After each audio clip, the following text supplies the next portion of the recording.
At Coleman's insistence, Victor agreed reluctantly to appear on camera, but only in disguise, in shadow, and with his voice electronically altered. The questions were agreed upon in advance, but during the actual interview, the discussion occasionally deviated from Victor's approved questions. What is your occupation at Area 51? I won't answer that. I have had reason to be present at Area 51, but I'm not going to clarify whether or not I was there as an employee. Are you saying you were there as a visitor? I'm not going to specify why or in what capacity I was there, only that I was there. Can you tell us how many times you were there? When I agreed to this, my fundamental ground rule was that I would not be asked to divulge personal data that might help pinpoint my identity. If you continue to ask questions that are out of bounds, I won't hesitate to terminate this interview. Are you saying that the number of times you were present at Area 51 is enough to pinpoint your identity? Any specifics will narrow the field of suspects. Of course, I could lie. Let's say I've been there 47 times, or anyway more than once. Let's turn to the tape itself. The copy you've supplied is not the original tape. No. Was the original at Area 51 when you copied it? That's out of bounds. Is it fair to assume that the copying of tapes at Area 51 is heavily restricted? You can assume anything you like. I would say that's a fair assumption. That's obvious. I will say that this tape was copied under special circumstances. Otherwise, copying it would have been impossible. Can you be more specific? More specific? Okay, I'm sure they've figured this much out already. Recently, there was a wholesale transfer of video documentation from analog tape to digital disk storage. In a couple of instances, this allowed data to leak from a highest security system to a less high security system. Even so, this particular tape was the only... I think that's about all I'll say about that. Was there something about this particular clip that made it more accessible to be copied? Not necessarily, no. Was there something about the content that caused them to file it differently or give it special handling? This interview was terminated. The interview resumed only after a discussion of the ground rules. Have you personally seen the alien being that appears in the tape? Yes, I have, but I stress I was not necessarily present at the interview session that appears on the tape. I'm not going to be specific. I may have encountered the being at another time. What can you tell us about the alien interview we're about to see? This one is rather recent, very late in the series. The interview process has been ongoing since the being arrived, which was in 1989. Approximately twice a month, they sit it down for a session that generally lasts from 3 to 5 hours. If they try to go longer than that, or if they schedule the sessions more frequently, the being becomes unresponsive. There's a fair amount of infighting among the scientists from different disciplines to get their questions asked. What has the alien revealed? Various minor technical details of the saucers. The physicists and engineers are frankly frustrated. They feel the being is withholding information. Possibly concepts are getting lost because all the information has to come through a telepath. But also it may be that the bulk of their scientific knowledge is just too advanced to be translated into our primitive conceptual framework. It's analogous to if a human scientist were to try to translate quantum mechanics into the grunts and screeches of a chimpanzee. That's not a very flattering comparison.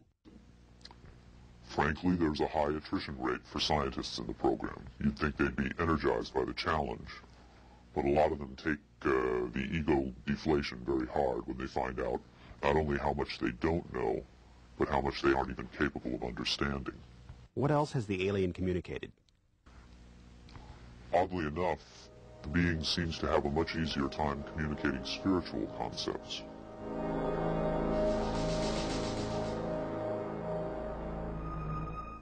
The human body is a vehicle, a vessel.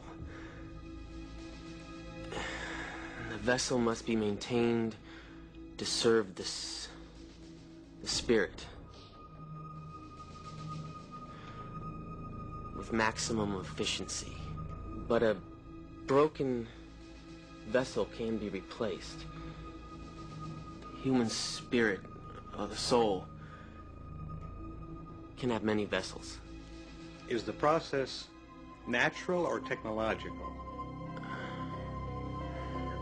Both are Both are one.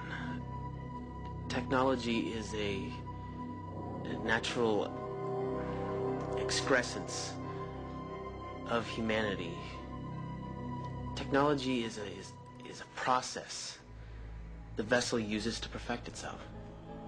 So this transference of the soul from vessel to vessel, did your kind create the mechanics of it, or is it a natural... Did it predate the intellectual creation? Before understanding must come acceptance. And it's not technological. Well, I think what he's trying to say is that the question is meaningless. The soul can travel from vessel to vessel. Reincarnation, transfiguration, whatever. It's real. What I'm getting at is, does he know how it's done? Victor uses the term vessels to refer to the aliens' conception of the body as a disposable vehicle for the soul. The UFO cult known as Heaven's Gate used the term containers in a similar context. The mass suicide of the Heaven's Gate cultists illustrates the dark side of accepting such ideas at face value. Doe, the Heaven's Gate cult leader, preached that humans... Sleek, thin-looking, flying saucer-shaped craft. There were 9 total. I only got to essentially work, back engineer, or analyze one of the craft. It's very plain. It's all one solid color, a grayish pewter color, the same color as the outside of the craft. There are no sharp corners anywhere. Every device in the craft, the seat, the amplifier housings, everything has a rounded corner on it, almost as if it was all fashioned out of wax and then slightly melted, so everything curved, even where the ceiling meets the floor on the end. Everything has a curve to it. Very, very plain, very wide open, very impractical use of space. And there are 3 levels. The lower level houses the amplifiers themselves that swing, the 3 of them. The center level is where you enter the craft, where the seats and the amplifiers are, and the top level is a small area, and I did not have access to that, so I don't know what's up there. Absolutely alien craft, there's no question about it. Well, first of all, the scope of the project was to back engineer it. If they were United States craft, we wouldn't be going backward trying to find out how they were built if we had built them. Second of all, the size of the equipment inside, the size of the seats, the materials that were in use, completely alien to us, pardon the pun, and the fuel, element 115, essentially non-existent. All these factors together, and of course the briefing information stating that they were alien craft. Along with in his September 21, 1987 speech to the UN General Assembly, President Reagan himself did little to dispel the notion that this deadly misunderstanding brought human-alien cooperation to an end.